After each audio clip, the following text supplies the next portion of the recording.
Bismillahirrahmanirrahim. Assalamualaikum warahmatullahi wabarakatuh. Alhamdulillah hamdan katsiran thayyiban mubarakan fih kama yuhibbu rabbuna wa yardah. Ashhadu an la ilaha illallah wahdahu la syarika lah wa ashhadu anna Muhammadan abduhu wa rasuluh sallallahu alaihi wa ala alihi wa sahbihi wa man ittaba'a hudahu ila yaumiddin, amma ba'd. Hadirin yang semoga senantiasa dimuliakan oleh Allah.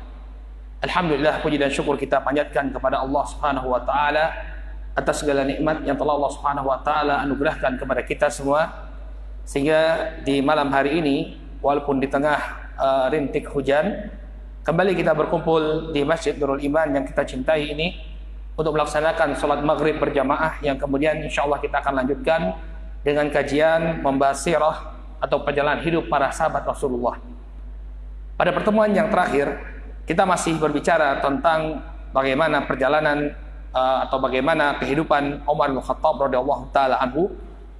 Telah kita sebutkan bahwa setelah beliau radhiyallahu anhu menjadi khalifah menggantikan Abu Bakar As-Siddiq, maka Umar pun melanjutkan rencana Abu Bakar As-Siddiq untuk melakukan penaklukan.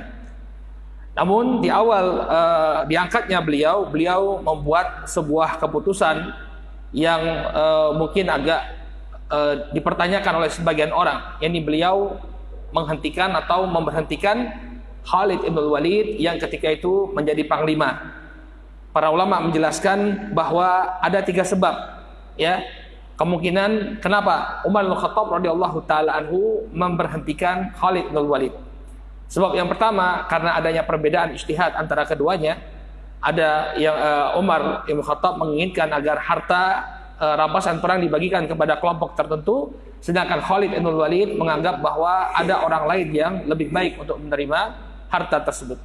Maka karena ada ketidakcocokan di sini, Umar pun mengganti Khalid bin Walid dan menggantinya dengan Abu Ubaidah bin Jarrah. Kemudian yang kedua, sebab yang kedua disebutkan oleh para ulama bahwa Umar ingin menjaga tauhid kaum muslimin. Karena ketika itu mulailah muncul semacam kultus kepada Khalid ibn Walid.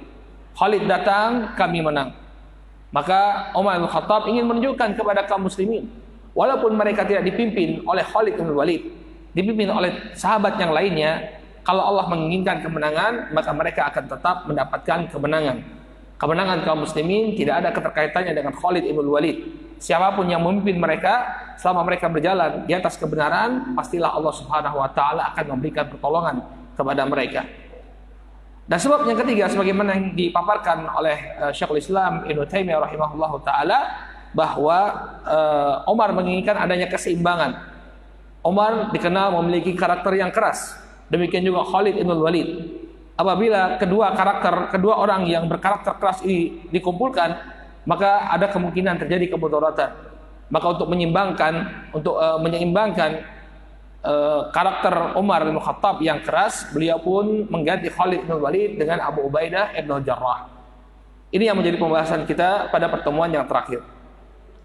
Nah, sekarang kita akan lanjutkan kembali, ya. Kita akan bahas penaklukan yang dilakukan di masa Umar bin Khattab. Pasca perang Yarmuk, ya, terakhir kali kita berbicara tentang perang Yarmuk, di mana kekuasaan atau kekuatan Romawi mengalami kekalahan yang luar biasa.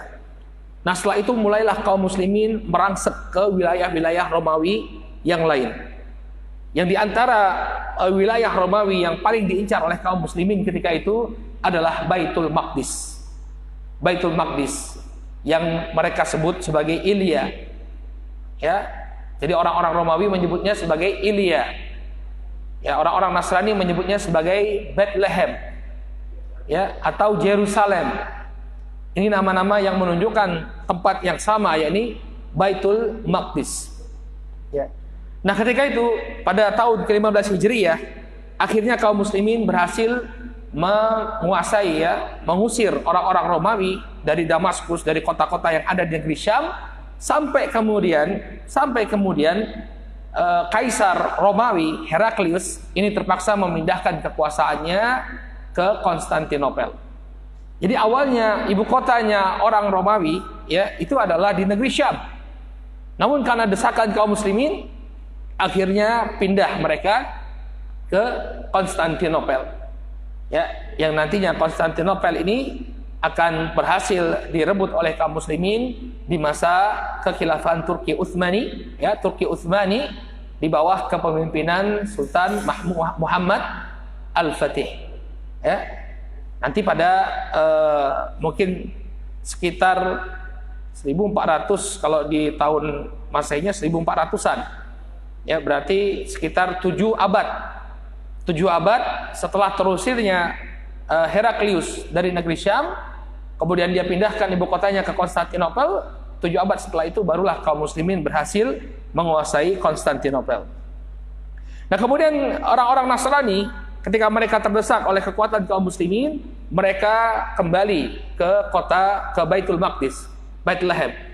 Nah, perlu kita gambarkan bahwa tidak mudah untuk menguasai Baitul Maqdis ketika itu. Baitul Maqdis ini ibarat sebuah kota yang dibangun dengan benteng-benteng yang demikian kuat. Jadi Bethlehem atau Baitul Maqdis ini kota tua, Pak. Ya, sudah dari berabad-abad, ya, ratusan tahun usianya. Dan dia selalu menjadi incaran banyak negara. Dulu orang-orang Babylon berusaha untuk menguasai Bethlehem. Demikian juga orang Persia berusaha untuk menguasai Bethlehem atau Baitul Maqdis ini. Sehingga dibuatlah benteng-benteng yang demikian kokoh dan tangguh. Nah, seperti ini yang tersisa, Pak. Ini Baitul Maqdis. Sekelilingnya dikelilingi oleh benteng-benteng yang sangat kuat, ya. Sehingga tidak mudah bagi kaum muslimin ketika itu untuk menguasai Baitul Maqdis.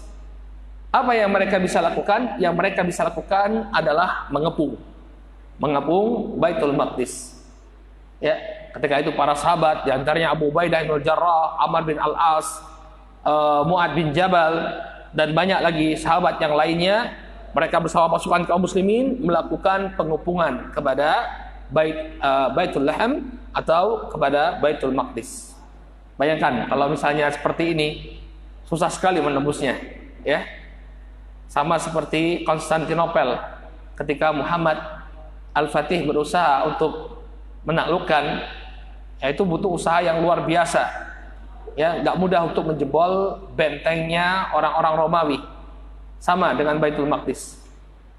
Nah, kemudian setelah dikepung setelah beberapa lama, akhirnya penduduk Baitul Maqdis bersedia untuk menyerah dengan satu syarat. Apa syaratnya? Mereka menginginkan agar khalifah langsung yang menerima pemindahan kekuasaan. Jadi beliau penguasa Baitul Maqdis ketika itu, yang menguasai Baitul Maqdis atau yang menjadi pemerintah di Baitul Maqdis adalah seorang uskup. Dia tidak mau untuk menyerahkan kunci Baitul Maqdis kecuali kepada khalifah langsung. Maka kemudian Abu Ubaidah bin Jarrah pun awalnya mereka ingin membuat kesan bahwa Khalid bin Walid itulah yang sebagai khalifah. Karena Khalid bin Walid ini memiliki kemiripan dari bentuk fisik mirip dengan Umar bin Khattab. Awalnya mereka menginginkan daripada kita meminta khalifah jauh sekali, ya. Bayangkan dari kota Madinah zaman itu, ya.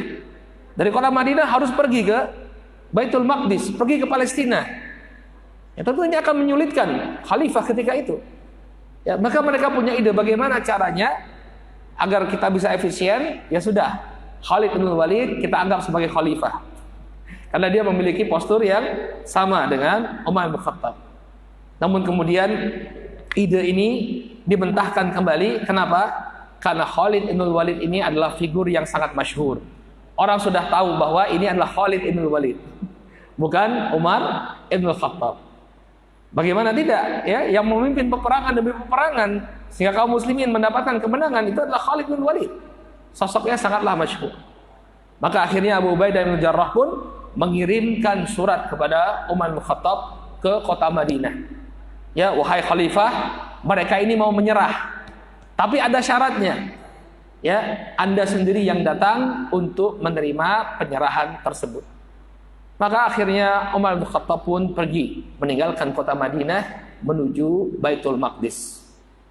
Nah, satu fakta yang penting di sini, ketika Umar bin Khattab radhiyallahu taala anhu meninggalkan kota Madinah sebagai ibu kota kaum muslimin, siapa yang diserahi tampuk kepemimpinan ketika itu?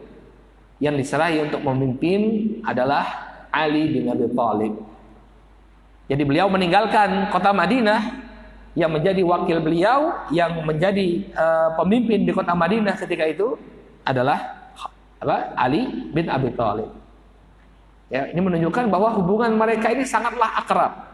Tidak seperti yang digambarkan oleh sebagian orang. Ya, Ali ini adalah tangan kanannya Umar. Dalam banyak fragmen sejarah, Ali ini mendapatkan pelimpahan tugas dari Umar bin Khattab radhiyallahu taala anhu. Salah satunya ini.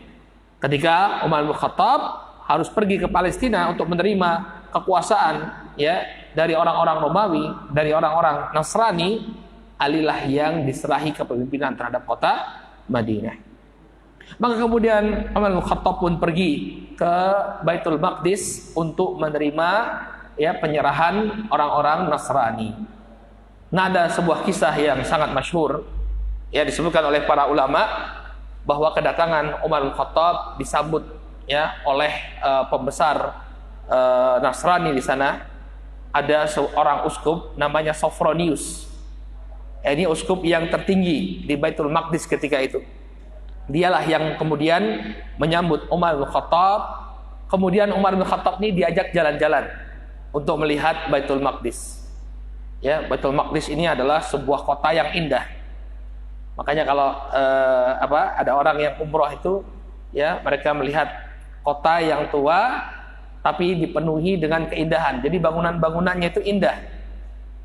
Karena bertemunya banyak budaya ketika itu. Sana ada budaya Romawi, ada budaya Nasrani, ya, ada budaya Yahudi juga ada di sana. Sehingga kotanya adalah kota yang indah. Nah, ketika Umar diajak berjalan-jalan mengelilingi Baitul Maqdis sampai kemudian kepada sebuah gereja, ya, sebuah gereja yang mereka percaya sebagai tempat lahirnya Nabi Isa alaihissalam. Nah, kemudian tiba waktu sholat. Lalu Umar bin Khattab pun dipersilakan untuk sholat oleh uskup tadi. Ya, tapi Umar bin Khattab tidak mau untuk menegakkan sholat di dalam gereja. Ya, jadi beliau tidak sholat di dalam gereja. Adapun kisah yang disebutkan bahwa beliau sholat dalam gereja, ini kisah yang lemah. Beliau tidak mau sholat. Al-Imam Ibnu Khaldun rahimahullahu taala, ya, mengingkari kisah Umar sholat. Justru dia nggak mau sholat. Ya, dia nggak mau sholat. Kemudian keluar dari gereja, Umar bin Khattab sholat di bagian lain di Baitul Maqdis, yang kemudian tempat Umar sholat itu beberapa abad setelah Umar meninggal dunia dibangun menjadi suatu masjid. Ya, wallahu taala alam siapa yang membangun. Sepertinya di masa Salahuddin Al-Ayyubi. Beberapa abad setelah Umar wafat, baru dibangun sebuah masjid di Baitul Maqdis, diberi nama Masjid Umar Ibn Khattab. Sampai sekarang masih berdiri. Itu gambarnya. Masjid Umar Ibn Khattab radhiyallahu taala anhu. Nah, ketika Umar Ibn Khattab radhiyallahu anhu berkeliling Baitul Maqdis, ya, ini gerejanya. Ini gereja tempat Umar diterima oleh patriark atau oleh uskup Baitul Maqdis. Ya, masih berdiri sampai sekarang. Berarti kan struktur bangunannya luar biasa, ya. Kenapa bangunan-bangunan zaman dahulu itu awet, Pak? Sedangkan bangunan sekarang kok ya. Padahal zaman dahulu kalau bangun bangunan ya nggak pakai kepala, ya. Kalau sekarang orang kalau mau bangun bangunan ada ritual-ritual. Saya sedih sekali, ya, hari ini baca berita akan dibangun pelabuhan besar di Sumatera Selatan. Apa yang dilakukan oleh pemerintahnya, Pemdanya, itu mereka membeli seekor sapi, kemudian disembelih, kepalanya dilarung di Sungai Musi. Sedih sekali. Yang seperti ini kan nggak boleh, syirik ini namanya. Minta perlindungan kok caranya seperti itu. Nggak boleh yang seperti ini, dan tidak ada hubungannya sama sekali dengan kekuatan bangunan. Ya, ada adik-adik yang kuliah di arsitektur atau di teknik sipil nggak? Hah? Apa hubungannya nyembelih kepala dengan kekuatan bangunan? Sampai guru saya dulu bilang sebenarnya tradisi nyembelih kepala itu karena kebodohan orang-orang Indonesia. Ketika orang Indonesia nanya sama Belanda, ini gimana kok bisa bangun bangunan kuat? Kan Belanda itu kan bangunannya kuat-kuat ya. Kenapa kok kalian itu bisa bangun bangunan kuat-kuat? Kemudian katanya, ini lucuan aja. Kata orang Belanda, harus pakai ini katanya. Oh, harus pakai kepala. Ya, coba kita lihat struktur bangunannya sampai sekarang masih awet, ya, karena mungkin dananya tidak dikorupsi sesuai bestek. Ya, jadi bangunannya mereka tetap kokoh. Ini masya Allah. Nah, ini ada sebuah kisah ya, ketika Umar bin Khattab, kan Baitul Maqdis itu, ya, Masjidil Aqsa itu adalah tempat Nabi Shallallahu Alaihi Wasallam melakukan Mi'raj. Jadi dalam peristiwa Isra wal Mi'raj, Nabi SAW pertama Isra. Ya, kita flashback lagi Sirah An-Nabawiyah. Beliau SAW Isra dari Masjidil Haram. Ya, kemudian ke Masjidil Aqsa. Naik apa? Naik burak. Burak ini sebuah hewan seperti bighal, percampuran antara kuda dan keledai yang satu langkahnya itu secepat cahaya. Jadi cepat sekali. Ya, secepat kilat, ya. Burak kan barak dari kata kilat. Secepat kilat. Ya, tapi nggak ada juga mukanya kayak perempuan ya. Sudah pernah kita jelaskan tuh, banyak gambar-gambar dulu dibuat. Ini buruk, gambar hewan, kepalanya perempuan cantik, rambutnya panjang. Nah, ini diambil dari budaya Hindu yang diadaptasi oleh sebagian orang Islam. Ya, nggak benar yang seperti itu. Nah, kemudian Nabi SAW ketika di Baitul Maqdis, sampai di Baitul Maqdis, beliau kemudian apa? Naik untuk menerima perintah sholat dari Baitul Maqdis. Nah, ketika itu Umar bin Khattab bertanya, ada Ka'ab al-Ahbar. Ka'ab al-Ahbar ini seorang mantan Yahudi. Nah, dia mengetahui bagaimana sejarah-sejarahnya Baitul Maqdis. Umar bertanya kepada Ka'ab al-Ahbar, di mana dulu tempatnya Nabi SAW naik untuk melakukan Mi'raj. Karena waktu itu nggak ada sahabat di Baitul Maqdis, ya, nggak ada sahabat yang ada di Baitul Maqdis. Nabi itu Mi'raj sendiri, ya, Isra Mi'raj sendiri. Nah, kemudian ditunjukkanlah oleh Ka'ab al-Ahbar, ternyata tempatnya Nabi Shallallahu Alaihi Wasallam naik ke atas itu sudah menjadi tempat sampah. Ya, oleh orang-orang Nasrani tempat tersebut dijadikan sebagai tempat sampah. Nah, kemudian Umar bin Khattab membersihkan tempat tersebut, kemudian tempat tersebut dijadikan sebagai tempat sholat. Nah, di masa Umayyah dibangun masjid. Nah, ini Quba Sahra. Jadi Baitul Maqdis itu atau Masjidil Aqsa itu sebenarnya komplek yang besarnya itu, Pak. Ya, bukan satu masjid kecil, enggak. Baitul Maqdis itu besar dia. Ya, Masjidil Aqsa itu besar. Nah, kemudian di sana ada beberapa bangunan. Di antaranya tadi itu Masjid Umar, kemudian ada Quba Sahra. Nah, ini dibangun juga bukan di masa Umar. Ya, di masa Umar dibangun masjid di sana, tapi masjidnya sangat sederhana. Adapun masjid yang sampai sekarang ini kita dapati, ya, ini kemungkinannya dibangun di masa dinasti Mamluk, beberapa ratus tahun setelah atau ketika perang salib. Ya, jadi bangunan ini bangunan yang bukan di masa Umar. Ya, arsitektur di masa itu nggak seperti ini, ya. Arsitektur di masa itu nggak seperti ini. Nah, ini baru. Karena Kubah ini sendiri, ya, itu bukan asli dari para sahabat. Konsep Kubah ini muncul ketika kaum muslimin itu mulai menguasai Persia. Jadi konsep Kubah ini diambil dari mereka. Ya. Baru kemudian diidentikan dengan bangunan masjid. Makanya kalau kita lihat Hagia Sophia yang dijadikan masjid sekarang di Turki, itu kan munculnya awalnya kan gereja, ada kubahnya. Kalau dengan ke Rusia, gereja-gereja mereka ada kubahnya. Sehingga kubah ini bukan datang dari Islam, baru kemudian setelah penaklukan demi penaklukan baru dijadikan sebagai ciri bangunan masjid. Padahal tidak harus seperti itu, ya.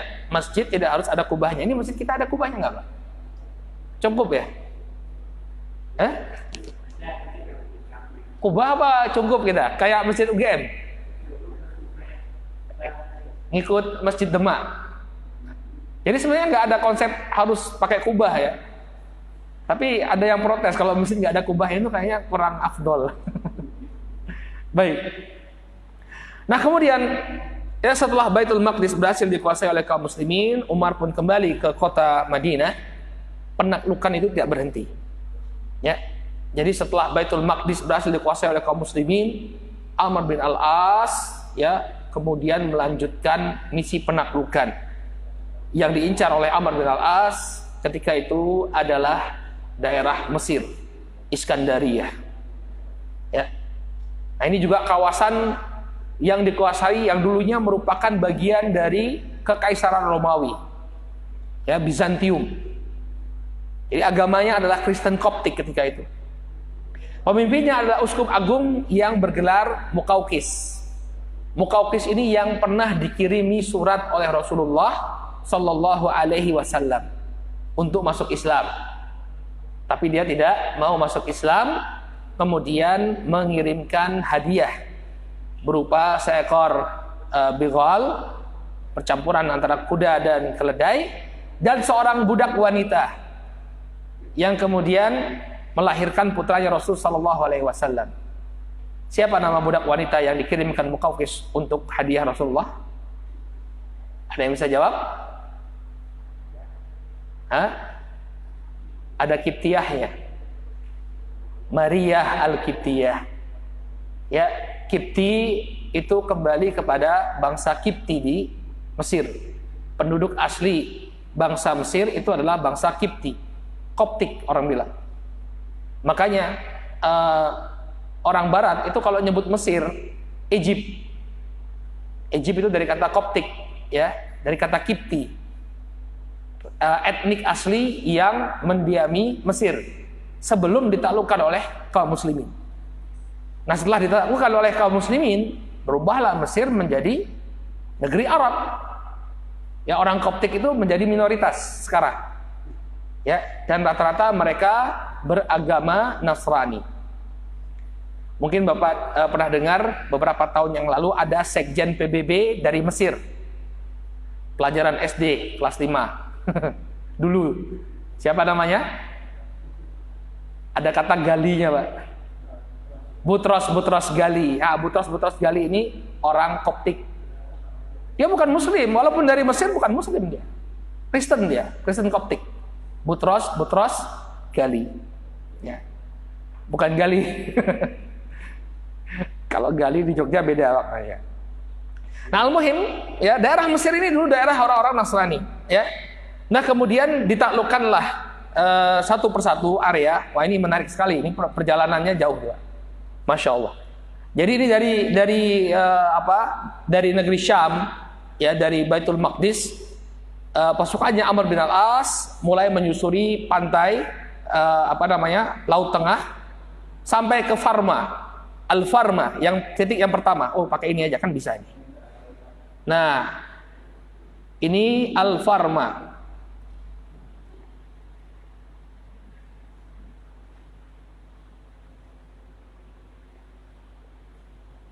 Malah hang. Allah Ustaz. Ini Al-Farma. Kemudian beliau setelah menguasai Al-Farma, ini rata-rata pengepungan nih, pengepungan demi pengepungan. Karena kota-kota zaman dahulu itu ciri khasnya mereka dikelilingi benteng. Ya. Maka yang namanya Jogja dulu, ya itu daerah sekitar keraton itu. Jokteng, ya. Nah, itulah kota Jogja yang inti. Nah kemudian dari Farma dia ke Bilbis. Ini Bilbis di daerah selatan. Nama tempatnya Bilbis. Kemudian Ainu Syams. Ya. Kemudian ke nggak tahu dibacanya apa. Ummu Danain. Kemudian ini yang paling berat. Ada nama tempat Hisnul Babil atau Hisn Babilun. Hisan itu benteng, Babylon itu nama Babylon. Tapi di Mesir, bukan di Babylon. Babylon itu kan di Irak.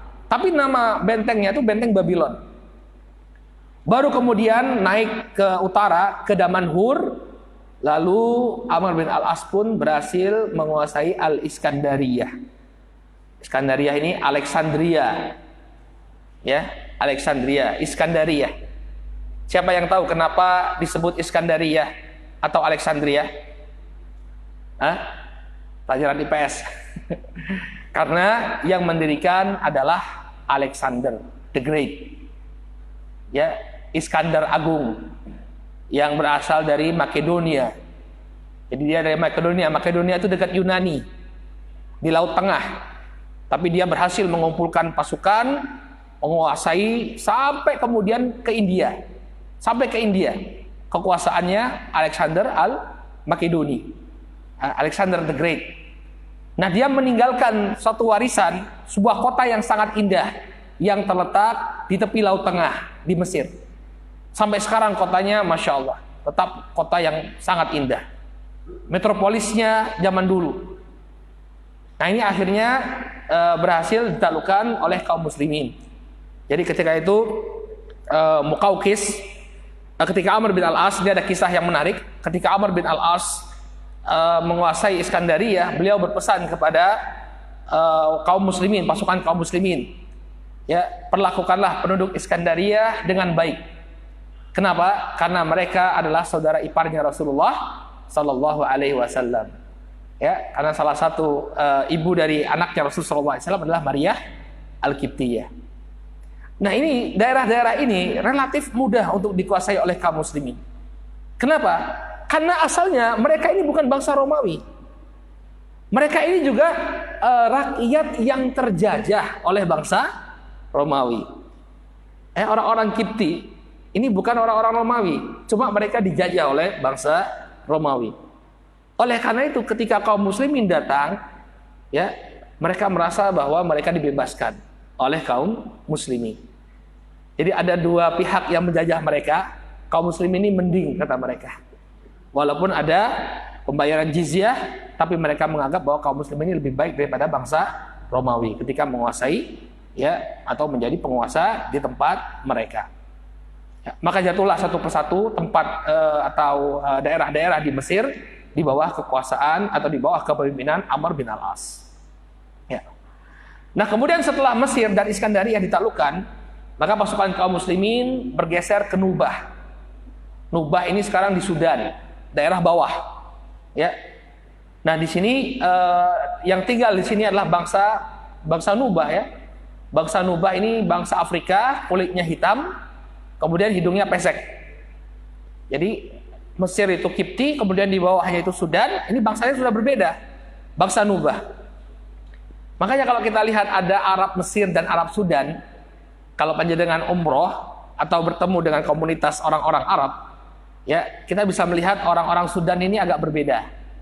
Apa yang menjadi ciri khas mereka? Kulitnya hitam. Mereka orang Arab berbicara dengan bahasa Arab, ya, sama seperti kita Muslim juga. Tapi apa? Kulitnya hitam. Nah, ini mereka percampuran antara orang-orang Arab dengan bangsa Nubah. Ada satu figur dari bangsa Nubah ini yang disebutkan dalam Al-Quran. Siapa? Luqman Al-Hakim. Ya, Luqman Al-Hakim yang mengatakan kepada anaknya, kalau panjenengan buka surat Luqman, dia memberikan nasihat-nasihat dan wejangan kepada anaknya, ya bunayya la tusyrik billah, inna syirka la dzulmun adzim. Wahai anakku, janganlah engkau menyekutukan Allah, karena syirik itu merupakan dosa yang amat kezaliman yang besar. Nah, ini yang mengatakan adalah Luqman Al-Hakim. Beliau berasal dari sini, Nubah. Nah, kemudian berusahalah kaum muslimin untuk menguasai Nubah, namun mereka mendapatkan perlawanan yang cukup kuat dari orang-orang Nubah, karena mereka dikenal sebagai pemanah-pemanah yang tangguh. Namun kemudian Allah Subhanahu wa taala berikan kemudahan kepada kaum muslimin, akhirnya mereka pun bisa menguasai Nubah. Ya, sampai sekarang Sudan, terutama bagian utaranya itu berpenduduk muslim. Ya, bahkan mereka mengaku diri mereka sebagai bangsa Arab. Adapun yang selatan, nah selatan ini banyak orang animis, banyak orang Kristen, banyak orang animis. Makanya mereka meminta untuk pemisahan. Akhirnya terjadi pemisahan antara Sudan dengan Sudan Selatan. Ada Republik Arab Sudan, ada Sudan Selatan. Nah, Sudan Selatan ini banyak orang-orang Nasrani dan orang-orang yang masih animis. Bagian utaranya kaum muslimin. Makanya banyak orang-orang kalau ngambil S3 ke Sudan. Jadi S1-nya itu di Al-Azhar, S2, S3-nya di Sudan. Karena Sudan ini juga termasuk kuat. Kalau kata teman-teman, Yaman itu dikenal dengan hadisnya, ilmu hadisnya. Kalau Sudan ini dikenal dengan ulumul Qur'annya. Ya. Nah, ini penaklukannya dari zamannya Amr bin Al-As radhiyallahu taala anhu. Nah, kemudian nggak berhenti sampai di situ. Ya. Ini ada kisah dulu sebelum kita melanjutkan penaklukan. Ada kisah yang berkaitan dengan Sungai Nil. Disebutkan oleh Al-Imam Ibnu Katsir rahimahullahu taala dalam Al-Bidayah wa Nihayah bahwa di masa Amr bin Al-As berkuasa, Sungai Nil yang merupakan jantung kehidupan masyarakat di Mesir dan sekitarnya ini berhenti mengalirkan air. Kemudian orang-orang di Mesir mengatakan kepada Amr bin Al-As, wahai Amr, wahai gubernur, wahai amir, kebiasaan kami ketika Nil ini berhenti mengalirkan air, Sungai Nil itu kan besar, Pak. Ya, bisa dilalui oleh kapal-kapal yang besar. Bisa kering ya. Nah, kata mereka, ketika Sungai Nil ini kering, yang kami lakukan adalah kami mencari gadis perawan, kemudian mengorbankannya untuk Sungai Nil. Ya, dilempar, dibunuh kemudian dilempar ke Sungai Nil. Dan setelah itu kata dia, Nil akan kembali mengalir. Ya. Jadi ada praktek-praktek semacam ini. Dulu juga di Nusantara juga banyak yang seperti ini. Perawan-perawan dikorbankan, ya, untuk menolak bala atau untuk mendapatkan keberkahan.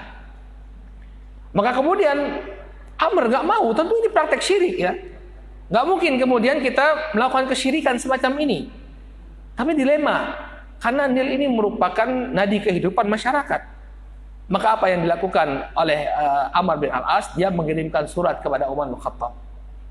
Kemudian surat itu dibawa kepada Umar bin Khattab, dibalas oleh Umar bin Khattab. Pertama dia memuji Amr.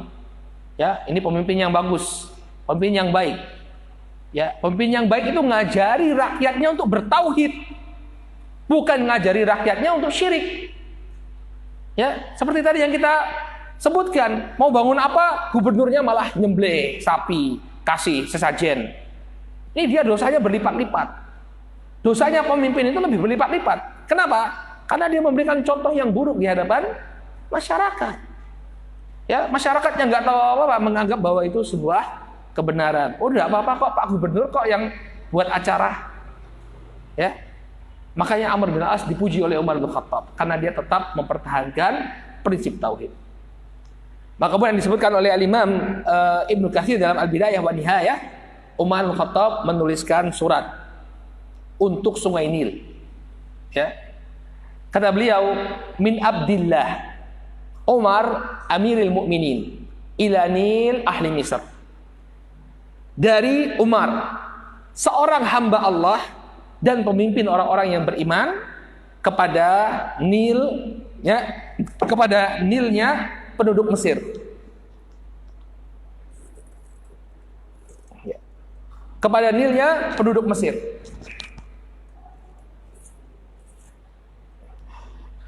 Amma ba'du, fa in kunta innama tajri min kibalik wa min amrik fala tajri wala hajata lana fik.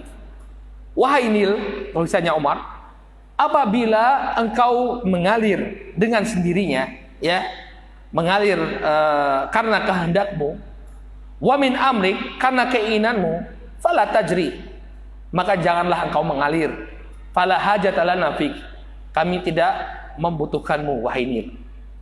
Jadi kata Umar, kalau kamu memang ngurus urusanmu sendiri, gak usah ngalir saja.